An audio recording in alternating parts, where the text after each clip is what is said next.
those. Okay, so before we start, you guys have agreed to help me with something that I'm very excited about. So, as absolutely none of you know, my mother's birthday is today. And every single year I've missed it because Disrupt every single year for the last however many years has fallen on my mother's birthday. And so it's just really sad that I've never been able to be with my mother on her birthday. So we prepared something special today. And it's just sort of a message from my mom. And you guys have agreed to help. And so hopefully she'll be able to watch this from home. So, happy birthday, Mom, if you're there. If you're... And I'll also say, this is, wait, come on, guys. Come on, be mature. I'll also say that this is in the new Yahoo logo font. I really wish that Marissa was being interviewed today because I would have asked her to help me, but it's tomorrow, so, anyway, happy birthday, Mom. I love you. Okay.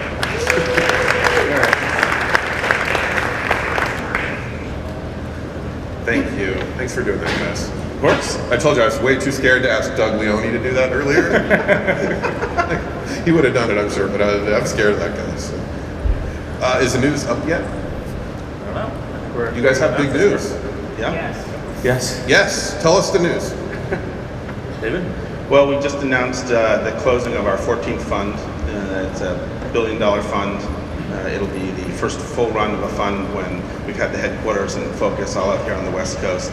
And we now have 6 consumer partners with the announcement of Josh Ellman and Simon Rothman. And we have 4 partners on the enterprise side. I feel like we're real. Hey, is audio okay? I'm having a little trouble hearing.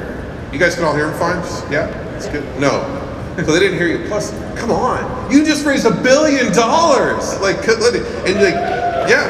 So tell us again, but like, do it like did it in the office. And you guys are like, yeah, $1 billion. We raised a big fund. We've been very lucky to work with incredible You raised $1 billion. We should have you come by. That'd be useful. Yeah, he's good. Yeah. I could come in and just be the $1 billion in the back. Fund too, I see.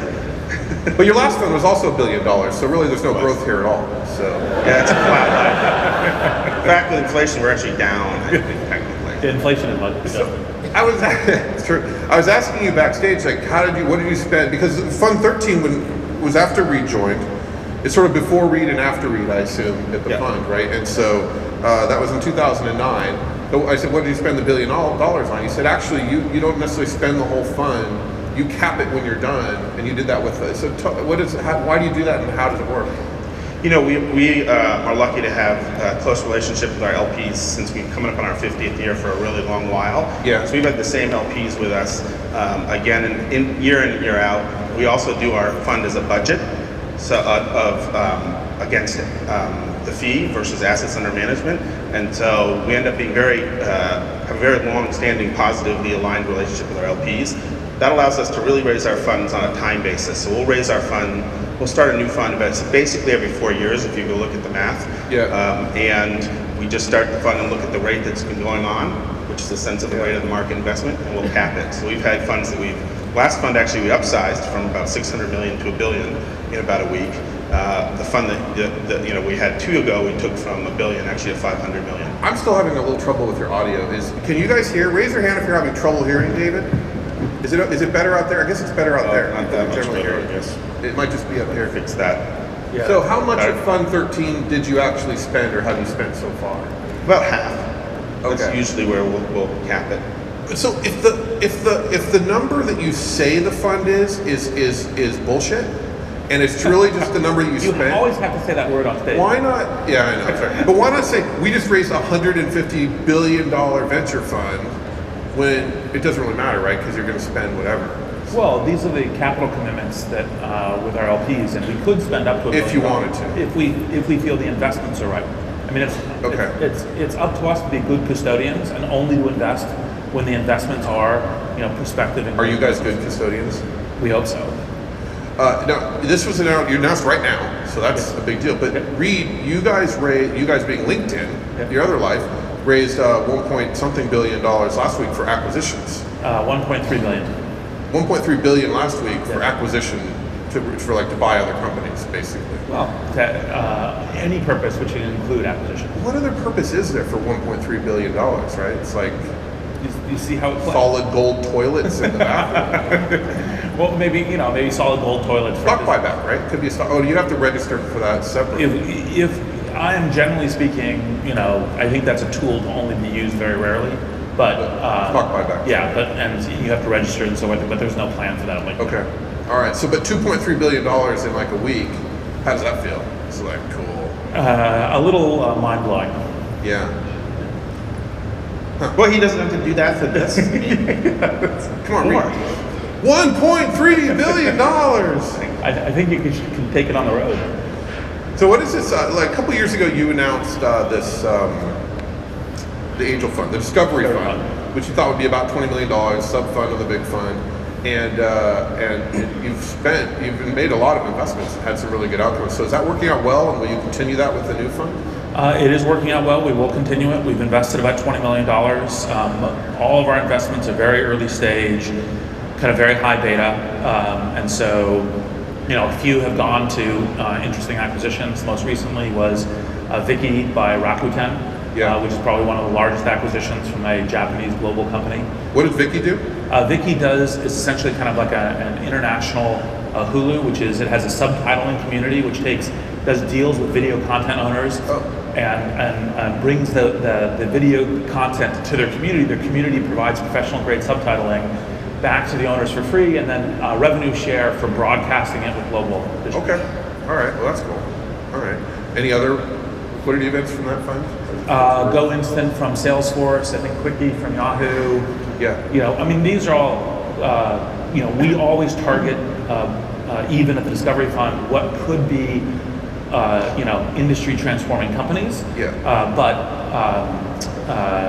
So acquisitions are always they're great exits, but they're not actually what we target. But still, 20 million or so, if you're targeting around the same, you're talking about a few $1 million a year. That's mice nuts compared to a $1 billion fund. So is most of your focus going to be on growth, like later stage, big money into vastly overpriced companies? You say it's mice nuts. We look at the last fund. Our seed and our A investments were 84% of our investments. So by a large amount, we're focused and continue. 84% by number or dollars? Yeah, by number. Yeah, but dollars? With dollars and returns, they'll end up being the same. There'll be more. There'll be a much greater return. And so, those are the small seeds that you expect a lot of failures, but you got to keep planting them because the ones that are successful are massive, and you were there from the beginning. But you obviously will be putting, hundreds, maybe even $100 million to work in a single deal, 50 million with $1 billion fund if you want to. Oh, we can, for sure. You got to do something with that money, right? We have.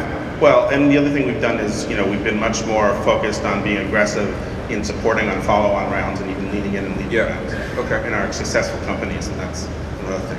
What will the return be on Fund 13 is your guess?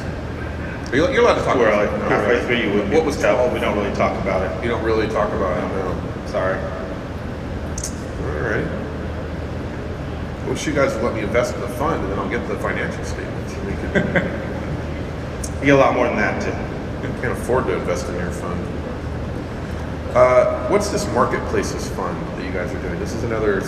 So we just announced this, I think it was last week or the week before, the Marketplaces Initiative. One of the things that we've realized is with the increasing ubiquity of essentially everybody connected online, mobile connectivity for anywhere, anytime, that begins to allow a lot of new marketplaces to evolve. Airbnb is, I think, an awesome example of the beginning of that, which is the notion of... You were the guy that invested in Airbnb when every single other person had said, right? Is that right? No, I don't think so. I think you were at a 30 valuation you invested?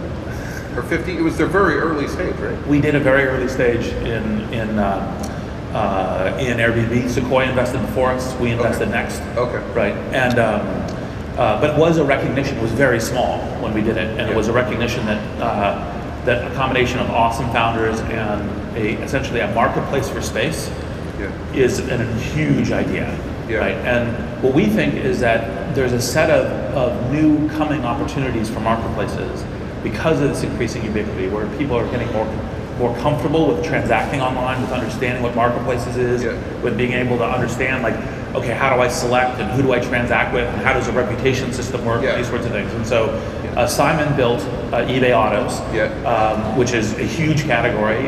You would be surprised. I think it's something like, This is Simon Rothman. yeah, Simon Rothman. Yeah. I mean, now I think I think they sell a car through mobile every 8 minutes or something like that. I mean, it's some huge number, right? Okay. And this allows a transformation of human experience. And so, obviously, with PayPal and Airbnb, I've had a bunch of marketplace experience, and so So this fund is focused on the person-to-person, like eBay, sort of 3.0, the Airbnb, Yes. the Rovers of the world, stuff like that. Yes. Rovers for dog sitting. Marketplaces, they don't all need to be exactly person to person. Many of them are. Okay, so what are some of the new investments you've made in this? Are there any that you can talk about yet? I don't think there's anything we can What talk spaces about. are you excited about here? Well, actually, we're excited in anything that can get to, say, 1 billion plus in GMV with good growth. You know, in terms of But what are those spaces? Well, I think. Let's see. What can you could talk about? I think that there is interesting things around. Well, for example, I actually think there's a variety of work marketplaces that will essentially get there. I would like to set up like a low-cost dentistry business, right? For like $20, I'll clean people's teeth or like fill their cavities or medical services and things like that. Medical. Obviously, you have quality control issues with some of these, right? Well, and you have to get all of that right. But if you get it right and it's broad enough or deep enough within human experience, you can create an enormous amount of value. Would you ever consider letting someone come and stay in your house for $50 a night? Would you ever let someone rent your car? Yeah, but the great thing is the people that would like to do that now have the opportunity to do that, right? And there's a marketplace for matching to the person that really wants to stay in someone's house. But I have a point, right? Which this is this. Like you saw Airbnb early, but I remember I first saw it, I'm like, I don't know. So how do you know? Like all of these sound completely ridiculous. Well, I'll say this. I think one of the things we believe, certainly in hiring our partners, you see are folks with a lot of experience in the domains they're investing in. And if you look at Reid, he's seen this in a number of places in his career. LinkedIn certainly being one, where the instinct about what it feels like when a marketplace starts to bootstrap itself up. Yeah. I think that's often hard to explain. And that's why more people can't do it. Right, it's the experience. And so when we look at our partners, we've hired partners that have worked 10, 15 years in the domains that they're going to invest in. And we think that's actually why, which is why Reid can see marketplaces that like I can't see. I'm with you. Quite honestly, I was on record not quite getting why that exact question would happen. Yeah. But when you have in your partnership the person that really has been there, they can look at the 5 deals that look exactly the same to everyone else and say, that one's really interesting. So when let's go into concept a little bit. So for example, I think there's like 1.3 million sellers on eBay. That's not everyone selling on eBay. But with 1.3 million, and now I may get the numbers exactly wrong, I haven't looked at this, but there's a limited number, but that creates massive wealth for them and a lot of valuable opportunity for the tens of millions of people that are buying from them. Yeah, so you're saying eBay's a good business opportunity. Yes, it's a great marketplace. Okay. And so you don't need to have everyone saying everyone wants to rent the room for $50. All you need is a subset of the people who want to do that, who are good transactors and so on. And that can create a massive amount of opportunity for them and also, for example, for travelers. But then there's a company in Seattle, and I don't know the name, and I doubt they're venture funded, but they will rent Welsh Corgis by the hour. So we're getting to the point where it's like You haven't rented one? I'm thinking about entering the market as a rentor. What would that be called? But it's getting stupid, right? Oh, yes. But I think you have to let the market decide. The whole point of a marketplace is you may think that's stupid. I doubt it, but there may be a latent demand for a huge amount of that. To be fair, everybody thinks that's stupid, right? The Welsh Corgi rental. Do you remember that Monopoly game from the first web that had after the crash had happened and it had all the dumb ideas, and they went back and looked at it and realized all those ideas had happened. Just right. So you're saying we need to give this dog rental? I'm saying the market will figure it out. When you have a marketplace, the people that will appear and match to it, and if there is that much interest, it's great. If there isn't, which I bet you're right, then it's gone away. I can tell Reid was in the middle of a brilliant thing right when we cut him off with the stupid dog thing, because he's like, he has that look on his face like, I need to say this brilliant thing. Yeah, go ahead. Well, look, the cost of doing software startups has gone way down. Part of the reason why we have a job is to sort between which of the ones could be huge and which of the ones can't be. You're in this job too. Yeah. Okay. So yes, there's a lot of things that aren't ideas that work, aren't ideas that scale. And part of what our job is to figure out which of those ones have that potential, have that possibility early, such that it's a good investment that then grows into something that's industry transforming. And that's what we do. Is it really, at the partner meetings, is it really so like exaggerated now that Reid's sitting there going, I got a feeling about this, and it's just something really like you don't get it. And you guys are like, we're in. No, it's both. I mean, but I do think at the end of the day, we do hire our partners for their combination of the analytics and the instinct. And so, we'll listen to the thoughts of, and I think we're a reasonably thoughtful group, we'll listen to thoughts on why something might be the case. But often you can have someone with instinct tip a couple subtle points, and then you'll go, oh, that's possible too, and that makes sense. See, and I had a debate with SD about this yesterday, Ron Conway and his team, is that it seems to me, like, you talk to VCs and they're like, they give you the reason for investing or not investing in something, and it sounds very intelligent. But I always feel like you could make the same case. Like, it's almost like they decide and then they build the case. Sometimes, like... So do you want to make a case for investing in a marketplace for Welsh Corgis? No, but I could see with Airbnb not investing and making a very strong, intelligent case until you're proved So wrong. I think that almost... So isn't it all debt? No, I think almost every great investment has a contrarian check, which is a lot of people will think that that's a bad investment. But you have a good reason for thinking it's a good investment, right? And we'll get to scale. Yeah. And those are typically the unusually great investments. So, for example, when David did LinkedIn, we were this tiny little thing relative to Friendster at the time, MySpace at the time. There was Spoke. There was any number of these things. And part of David's judgment when he was looking at LinkedIn was, look, when I do my due diligence, a bunch of my friends tell me this is like sending out a bunch of email spam. They don't know what it's for, etc. But I see the potential in what it can be. Yeah. And that kind of contrarian instinct is the thing that leads to the huge outcomes. We actually analyzed all our deals and looked at the voting patterns by the partnership, see what the patterns were, which is fascinating. And it actually caused us to change our process. That's interesting. When we looked at the voting deals... So you don't need to be unanimous on a deal? We're almost never fully unanimous. Prefer not to be unanimous. At the end of the day, when we looked at our data, the people that voted the company was really bad. When we all voted that the company was bad, it was bad. So that generally worked out. Yeah.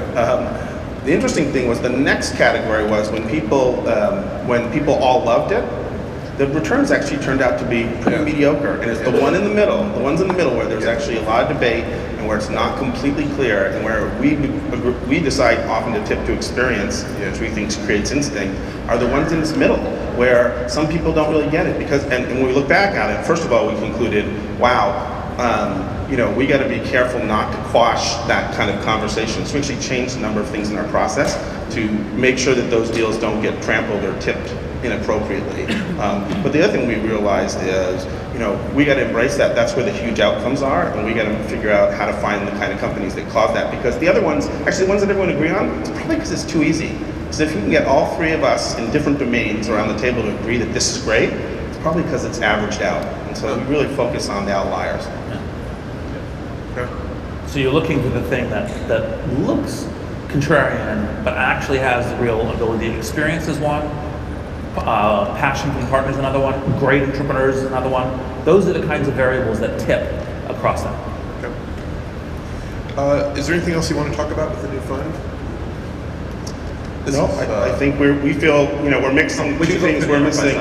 It's true. We feel like we have a world-class team on the enterprise side, and they're have made great investments like Workday and Palo Alto Networks, both of which were seeded and incubated in our offices. They have a great team that knows that domain as the server infrastructure moves up into the cloud, and so those guys have been killing it. I mean, they've just done an incredible job. They're not as fun to cover for the press, they're not as sexy, but that's an unbelievable business. Super excited about that. I mean, the other thing that we've been doing is there's a bunch of things. Wait, what was sexy? Because I was like zoning out. Was it Workday? So far, so good, but I don't think that... No, actually, it was what was it that was sexy? I forgot from the beginning because it was something enterprise, right? Yeah, we're just saying. I'm just kidding. They're really killing it, is what I would say. And I love enterprise. It's business transformation, and we actually think it's such an important area. This year, we've added two partners. We've added Joseph Antonelli, who's been a founder and a scale executive himself, and Jerry Chen, who was responsible for building many of the 1.0 products from scale through a huge upswing in VMware and all, right? But transformation of business is very... Do you guys really sit around the office saying things like transformation of business? Of course. What does that mean? Sexy, maybe not, but transformation of business, yes. I don't even understand. I mean, you're saying that like we're helping businesses be more efficient? Well, we sort of look on both sides, both the consumer and the enterprise, as there's this huge wave that's been created by the final piece of mobility. Yeah. So now you've got these any's all together. You've got anyone can get anything, anywhere, at any time. Right. You're talking about the NSA here. Anyone. At the NSA. The anyone implies that it's not that things are equalized, and that would not be necessarily equalized at all times. I think that the point is all these things have come together, and we think on the consumer side that means actually now that you get end-to-end services together, the technology can recede back, and users can really engage. If you want 1 second, Michael, on the enterprise side, you had companies. If you were a shoe company, the last 20 years you had to be an IT company. It's so boring. Some of our, if not all, like our best investments are enterprise, but with Pat and I, my partner, like it'll actually be like he loves this crap, right? So he gets into these companies, and I'll actually say like, I'll agree to invest if we can stop talking about this now. And it's absolutely like great money, but we'll have to consider that process in our process. Yes, it's clear that you're not an enterprise investor in terms of the direction. It's like transformation of businesses. For example, the whole cloud transformation allows a much better targeting of companies being high quality products that people are actually using, that makes them more efficient in what their work does. And the folks like Anil and Benioff who called this early and figured out that actually, in fact, because it was contrarian at the time, people were like, no, enterprises would never allow their data and their servers to be in the cloud. No, it actually creates a much better process with much better work, and that's actually important. Economic prosperity is important. You would agree? Yeah. Okay. I'm for that, but I can't. I want to talk about something else now. Okay. That's that thing. So we get to invest now. We've worked you over. Years later, we get invested in it. So obviously, all of this transformation of business, which you've helped fund, has created a situation which makes an almost near perfect environment for the government to create a completely totalitarian state. They haven't turned evil yet with the data, but they can do anything they want. Are you guys concerned at all about what role you've played in sort of ending civilization as we know it? And do you want to do anything to stop that? I mean, I'm joking a little bit, but I mean, do you guys care? Because I'm not getting anyone to care so far on stage. Look, I think I think one of the good things about living in a democracy is the government's accountable to people. I think one of the problems with the secrecy and the surveillance that's going on is it looks like it has drifted somewhat from that accountability. The degree to which I haven't yet gone into depth myself, you may know this better than I, but it's alarming. Now, the good thing about being in a democracy is that I think it's good that you're raising the debate. I think it's good to say, let's really pay attention to this. This is extremely important. It's good that other folks are doing that as well. And it's actually been on my list for about a month now to go and dig into understanding this better because, I mean, like for example, we don't have any of these touch points at LinkedIn, your natural follow-up question. We haven't had any touch points with the NSA or PRISM or anything else. So for me, I have to go research in order to figure this out. Do you have a direct server access for the NSA No. LinkedIn? Do you have NSA employees hanging around at LinkedIn? No, at least certainly not that we know of. And I believe actually, generally speaking, in terms of US law, I believe it's a massive, it's like a federal penalty with massive jail time to not identify yourself as an intelligence agency and be working at any US institution.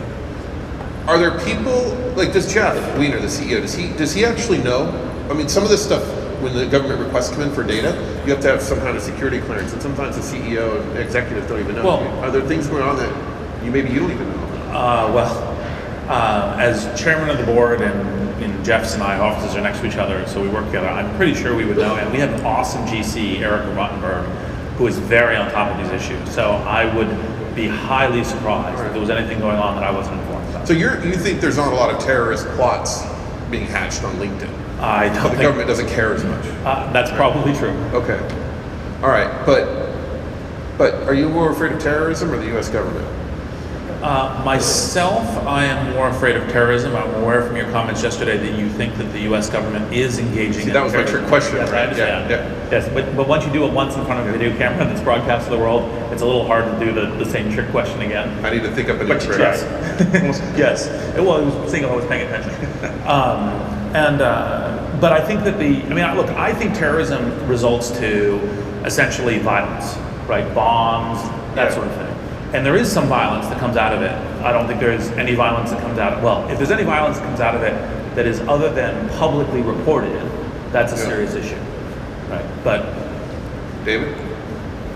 I believe this is a huge issue, and as things come forward, it will be clarified just how big and how it's going to get solved. I guess I've more faith in the balance of democracy that it is out in the open. There's a lot of awareness. People like you are jumping quickly to sort of push it even further. I think that's part of how the system works. And so my biggest thing is get it out in the light of day and have it be part of the democracy. Yeah, well, thank God it has gotten out a little bit. But one of the reasons why I'm more afraid of the government than terrorism is the studies I'm reading that talk about how people who are surveilled go nuts, right? Mass populations, East Germany, etc. That you can't sort of stay sane as a population when you're being watched, even if the government isn't really doing anything. That's what concerns me, is that we'll all go crazy as a country over time. I don't know. It just seems like Silicon Valley is the epicenter of this because this is where all the data is. Well, I think it's definitely something, I think you're right, that it's something we need to give careful thought to, because a lot of the technologies that get created here are involved in this mix. Yeah. All right. It's good to have you diving into issues. Yeah, but anyway. All right. Well, thank you very much, and congratulations on the new fund and all the enterprise crap. Right. So, great. Enterprise Gold. $1 billion. Enterprise Gold. In business transformation. Yes. Woo! Happy birthday to your mom. Thank you. Yeah, I'll let her know that she knows you said that. So, Yes. Thanks, guys. All right, cool.